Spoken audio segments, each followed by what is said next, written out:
Frieza and Frost are now putting their devious plan in action, as Frost and Frieza are set to shake things up during the Tournament of Power, as their agenda is now revealed to the entire multiverse. But will this be the final nail in the coffin for both Frieza and Frost, or is their plan much deeper than anyone else expected it to be? And again, if you guys are new to this channel, be sure to go on ahead and punch that subscribe button and turn on notifications. That way you guys can be notified whenever a Dragon Ball video is posted onto this channel. It pertains to news, information, updates, and spoilers. Hashtag notification squad to be up to date with all the latest in Dragon Ball. Now, Emish, welcome back onto the channel. We have some brand new spoilers coming in for Dragon Ball Super, specifically focusing on both Frost and Frieza. Now, we've come to learn that, weirdly enough, and we've seen this in our comment sections before, involving Frost sealing away Vegeta, which we're going to talk about in a little bit. And we also have the brand new reveal of Frieza betraying universe number 7, which doesn't come as a surprise,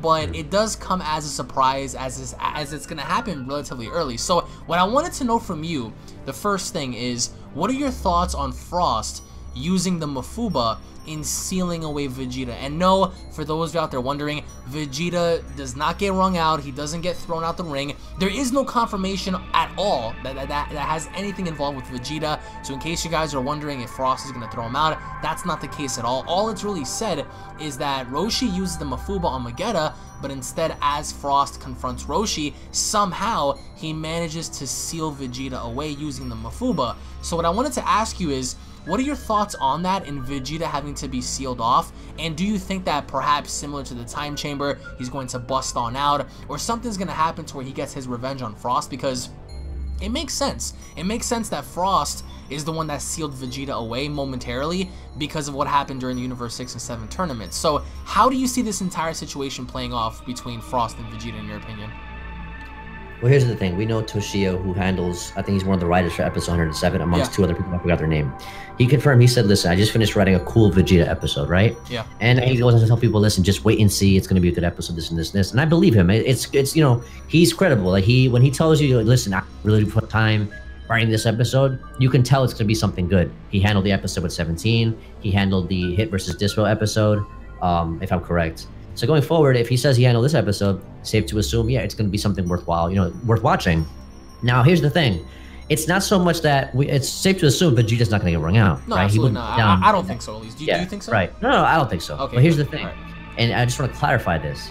It's not, the issue of Vegeta being wrung out is not what we're talking about here. It's just it's just Vegeta being made to constantly look like a fool. That's the issue that fans have, right? Right. Even if you're a Vegeta fan and you say, well, it makes sense, you know, Frost. I like that he's using his cunningness and stuff like that. You know, he's very cunning and he's very deceitful. No, that's not the issue either. The issue is, imagine, I just want you guys to picture this: Vegeta, the Prince of All Saiyans, who hasn't really had any kind of relevancy since I don't even remember when. And it's supposed to be the second strongest in the team too. Right, exactly. He's training with Goku. He's training with Beerus and Whis and Angel, with gods. And Goku has let his guard down X amount of times, no repercussions. Vegeta, who's on guard, has every repercussion in the book. Picture Vegeta getting stuck in the Mafuba, spinning around in a circle, stretching out with his face like, oh yeah, similar to Zamasu when he got stretched out by Trunks. Yeah, that's the issue. It's and again, I'm not triggered by it. I'm not mad. I'm concerned because it's just like, bruh. Even if the episode ends up being amazing, where he just busts out and says, "I am Vegeta-sama," da da da da, and he just thrashes Frost, great. I'm just saying, we're getting Vegeta in a bottle, like, yeah. And it's just like. And we talked about it on our episode, the predictions, where I said, well, I was saying, well, listen, it looks like Frost, I think he might fool somebody and someone else might end up getting caught with it. Well, that's one. Or two, maybe Gogeta gets hit with it. And then look, we see on the spoilers, Gogeta gets hit with it, but something happens. Maybe they counter it or they deflect it towards Vegeta instead. That's what I'm saying. That could be the case, because I feel like Roshi is definitely going to be in trouble. I think that Frost is going to put him down and incapacitate him as he beats him down, which I think that, you know, like just looking at it from a standpoint to where it's Vegeta versus Frost, 99.9% of us can agree that Vegeta could beat Frost, with the exception of like the 0.1% that think that, oh well, Frost is holding like some, you know, hidden platinum form, but Vegeta can definitely stomp out Frost. I mean, that's just, I mean, looking at as to how far Vegeta has come, that holds weight in and of itself. So seeing him get trapped in the Mafuba, I think it has to be done to a point where he's either caught off guard, or as you just said, maybe it's reflected on him. I can't see I can't see Frost doing it, even though we just spoke off camera because we mentioned how Trunks learned it in like 5 minutes off of like an iPhone like recording. I can't see Frost, you know, mimicking Roshi and doing the Mafuba, but if he does, I mean, that'll blow my mind. Here's the thing. Here's the thing. Remember I told you in the previews, Vegeta's fighting Gogeta. Yeah. So unless Frost pushes him, you know, bumps Vegeta into the way of the Mafuba. And he's using Gogeta as a shield too, so that's smart. Yeah, exactly. That's what I'm saying. So it kind of like I said, guys, it makes sense. Nobody's arguing the whole concept, this, and this. It's just that it's not like this is the first time Vegeta's been made to look like a fool. That's all I'm saying. It happens so many times, so it gets to a point where it's just like, of course, you know, you flip your desk over, fuck this shit. Like, you know, that's all I'm saying. So obviously, everybody, you know, it's just an opinion. That's just how I feel about it. So and there are lots of concerns.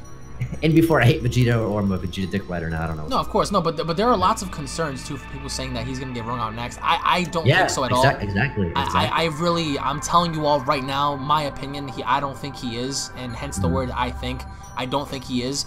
Because as you just said earlier, Toshio does have plans on doing the Vegeta versus Hit rematch, so we don't know definitively who's going to be number 3 out, but what we do understand is, based on 108 spoilers, we understand that Frieza betrays Universe number 7. Now, this isn't a surprise, however, it is a surprise as to how early it's going to happen, and we spoke about this, and it's like, poor Gohan, he's fighting the Yardrat, he's trying to hold him off. Here comes Frieza denouncing his team, denouncing the Saiyans, telling them how much he expresses his hatred towards the Saiyans, formulating this plan with Frost, and then carrying on forward.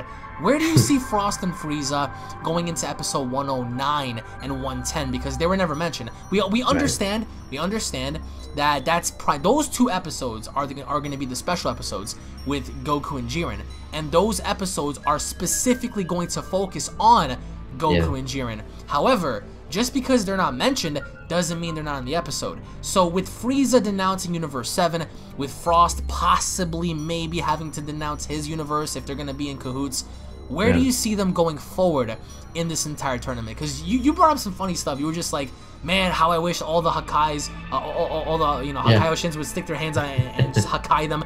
And I can't wait to see Beerus's reaction and Champa's, seeing both of their fighters, you know, just flipping them off and saying, you know what, we're gonna do our own thing, you know, the hell with you.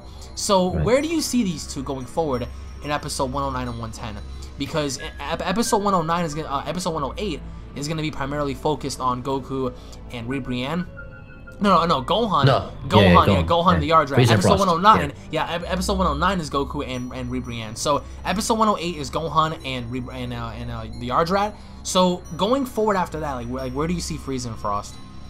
Well, I initially thought that because they were, not even a tidbit of information was mentioned about them going into the 1 hour special, which is confirmed to be episode 109 and 110, so October 8th, basically Comic-Con weekend. So that's that, right? So now you got to think, well, we got 107 where Frost acts like a fool, we got 108 where Frieza and Frost act like a fool, and then Gohan's in a tight spot. All I gotta say is this is my ideal scenario, okay? And I'm gonna start fanboying here now, okay? I'm just letting you guys know. I'm gonna start fanboying. This is my boy Jihan's chance. Okay? To redeem himself for the tracksuit days. And when Frieza was one-shotting him in the ROFR, this is his chance now, because Frieza don't know what Gohan's capable of at this point. You see what I'm saying? Gohan's been training, he came back stronger than he's ever been, Ultimate Gohan's back. This is his chance to redeem himself. This is my ideal situation, okay? Get ready for the fanboy. Frost and Frieza get bodied in some way, shape, or form, okay? And as soon as they hit the bench, all you see is 2 purple hands. One from Universe 6, one from Universe 7. Beerus's hand, Champa's hand. And all you see is a double screen of Hakai. And banish these motherfuckers to the Shadow Realm or to wherever, because they're in the World of Void, so whatever. That's my ideal situation. like I said, it does add suspense. I'm not disagreeing with what's happening. I think it's great. It adds to the drama concept that me and you have been discussing for months now. And I just gotta say though, when you stab your team in the back in this kind of, in this kind of fashion, it's only fitting that you go out in a more embarrassing way. You see what I'm saying? And that would be the ideal way for me, is for them to get wrung out in some way, shape, or form, and then Beerus and Chopper just say, fuck this shit, Hakai. Just erase them. Just completely erase them. At this point in time, I just want it to be where Frieza is not revived again, because goddamn it, there's too much. There's too much for Frieza. Frost is just a douchebag. I think everybody can agree with that. I think people of the two, people favor Frieza a lot more than Frost. The question is whether or not Frieza will succumb or resort to using his golden form to quote unquote help torture Gohan the same way he tortured Gohan in the RF arc. I could see him trying to do that, but to redeem Gohan, because Gohan kind of, even though he beat Ibunu, I think that was his name, from Universe 10. Yes. And that guy was a pretty formidable opponent. Gohan is still on a learning curve as far as the tournament is concerned. We're not seeing the same Gohan who fought Goku in episode 90.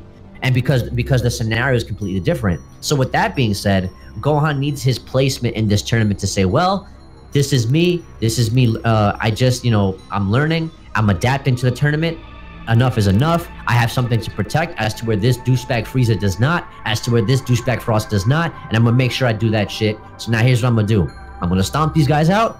Even if I would love to see Gohan face off against Frieza. What leads back to the spoilers, I think that expressing and denouncing how much they hate the Saiyans, I think that this would be the perfect chance to see Gohan team up with Kaba or Khalifa or Kale to battle Frieza and Frost, because that'll be like having Frieza and Frost fight Gohan, Kaba, Khalifa, Kale. That'll be amazing to witness. And I think that between the two, Frieza's obviously stronger than Frost, so having him have a reason, because after getting pushed back by all 4 possible Saiyans, having Frieza have a reason to tap into his golden power would be amazing. I could see Kaba. Yeah, you're right. I could see Kaba, especially after just sealed his master. Because remember, Frost and Kaba used to work well together in trying to fight together, and now they're opponents and stuff, and that would be very, very cool to see Kaba fight the same person he used to share the same battlefield with. I mean, that would be awesome to see. However, I still think that there's more to the whole Frieza story than meets the eye. I think that he, in particular, Frieza himself, is going to last possibly longer than Frost. I don't think Frieza cares for Frost. I think that if it were up to Frieza, he would betray Frost. But I think that going forward into episode 109, 110, hell, if you even want to go into 111, 112, 113, I don't see Frost being in this tournament long enough to where Frieza can really showcase what he wants or wanted to do against the gods, against Goku, against, the Omni Kings perhaps, because there's more for Frieza to gain than there is for him to lose in a way, because he's already dead. But he has so much to gain by trying to manipulate the gods, by trying to possibly manipulate Zeno. And I think that at a certain point, Frieza and Frost are going to get separated to the point where I think Frost is going to get wrung out first by whoever, which causes Frieza to be in the ring with whoever's left. Now, yeah, I agree. I could see going, Frieza. because going forward from there, it's like we have Goku and Jiren. And originally, we spoke about this, we never thought that Frieza would make this move so quick, because what happens when he sees Goku go into Kaioken times 20? What happens when he sees Goku break his limits? He's gonna regret it. He's gonna be like, oh damn, I should have waited, because what the hell? And to see another person like Jiren tanking a Kaioken times 20 and battling against the Limit Breaker Goku, it's like, was this really the right time for Frieza to say F you all and just leave? Or should he have just waited? Because it just seems like it's a tad bit early. Because just because Gohan's having trouble with one Yardrat, it doesn't mean that it's the perfect opportunity for you to step in and just denounce your universe. If anything, he should have waited until Goku got beaten down, and for him to step up and say, you know what, I've always hated you, so I'm gonna throw you out now, and just attempting to throw him out. And like that, what a shock that would be. It's like a battle damaged Goku just got taken advantage of by Frieza, who's trying to throw him out now. It's like, what the heck? But going forward from here, like, where do you see Gohan's placement as you just spoke about against Frieza? Do you see him indefinitely fighting Frieza, or do you see him trying to reason with him? No, it kind of means, but there's nothing to it. I agree with your assessment when they could just be messing with our heads. Like I said, the spoilers are never always set in stone, Yeah. especially as of lately. So, and guys, like I said, we're having the conversation based on what if, you know, Frieza does, you know, definitively betray Universe 7 and ends up fighting Gohan and stuff like that. That's why we're discussing this. So I know some people will go in the comments and say, "Oh, you guys, you know, you're wrong. Maybe he's just fooling Frost. Maybe he's just fooling everybody." He could be. You never know. Like, no. Like I said, and that's totally, you know, it's totally possible, and I agree with that. I'm just talking, you know, based on a what if scenario if Frieza and Frost end up going against their team and stuff like that. So I would say it was probably a fight that I was not expecting, right? I would like to see it happen. I think it redeems Gohan, especially, you know, ironically, episode 107 is titled Revenge of F, right? And then going into 108, Gohan is opposed by Frost and Frieza, and it's like, okay, Gohan was tortured again by Frieza in the ROF arc. So it's like, okay, you know, I see where they're going, but it's like, will they pull the trigger and follow through? That's the big question. So if they do, I would like to see a fight between, you know, between them go down. I don't think Gohan would definitively try to fight him off in the beginning, because I feel like he's gonna end up saying, yo, we're fighting on the same team for the same universe. You know, he's gonna probably try and talk it out with him, like, listen, you'll get erased, we'll all get erased, and Frieza's gonna be like, oh, I don't care. Yeah, like, I don't care. Like, I have meanwhile, my own plans. But meanwhile, we know he wants to be revived. So it's like, why would you hurt your universe when, especially as of lately, Frieza's not blind. He can clearly see Universe 7 has the upper hand in the tournament based on head count. So it's like, well, maybe Frieza is just dicking everybody down, and it's like, you know, it's like he's gonna turn against Frost, so he's gonna end up, you know, doing another 360 turn. Let's not forget, he also knows Universe 7 but better than anybody else. Like, he knows their advantages and disadvantages. He knows about Goku's guard being always let down. He knows about Vegeta's temper and you know what he's capable of after ROF. So he knows more so about Universe 7 than anyone else, if anything, you know. Yeah, I agree. But like I said, it all comes down to whether or not they pull the trigger. If they do, man, it's gonna be exciting for sure. I think this week in itself has been. And granted, there's no episode tomorrow, so it's like, or today at the time, whenever, depending when this video goes up. Yeah. It's really, man, it's like we got the episode and we're talking about it. You know what I'm saying? No, yeah, because there's so much build-up. I mean, we have Frieza, because we knew, if you have a brain that functions well, we knew, based on Dragon Ball Super episode 95, that he was up to something. He clearly mentioned it several times. But the only question was, when is he going to do it, and how is it going to be done? And lo and behold, here we have it. We have him having to step in when Gohan's fighting the Yardrat, and he's gonna denounce the Saiyans and denounce his universe and carry his plans forward. So post your comments down below, guys. What are your overall thoughts on Frost sealing away Vegeta momentarily, not permanently, so don't twist my words, having to seal him away? And what is Vegeta gonna do? Is he gonna bust out? Is he gonna get his revenge on Frost? And what are your overall thoughts on Frieza having to possibly engage with Gohan and having to leave his universe to, you know, fulfill his own plans and his own agenda? Thank you all so much for watching, guys. If you guys enjoyed it and are ready for the upcoming Dragon Ball Super episodes, go on ahead and slap a like down below. If you guys are new to the channel, make sure to punch that subscribe button, guys, and turn on notifications, because YouTube is busted. YouTube is busted, and we need to notify you guys whenever you guys, you know, want to watch a video. So make sure you guys hit that bell. Also, guys, check out and subscribe to EmoshIsLive. He just hit 5,100 subscribers. Let's try to get him to 5,500, if anything. That'll be really cool, guys. Thank you all so much for watching. Tune back in for more, and I'll be seeing you all later. Take it easy, guys. Peace.